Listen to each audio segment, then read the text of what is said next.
जी तो नाज़रीन, जैसा कि आप सबके इल्म में है, social media star Yasir Shami के वालिदा का कुछ दिन कबल इंतकाल हो चुका था।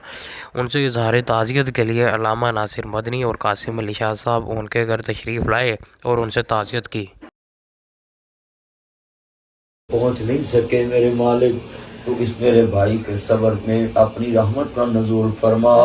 तो कभी मीठा दूध पिलाती थी मुझको, कभी लोरियां भी सुनाती थी मुझको, तपक कर सुलाती है माँ,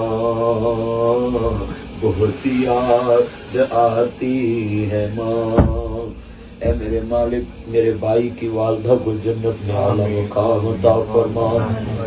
हम जनाजे में पहुंच नहीं सके मेरे मालिक, तो इस मेरे भाई के सबर में अपनी रहमत का नजूल फरमा, और जितनी देर ये जिंदा रहे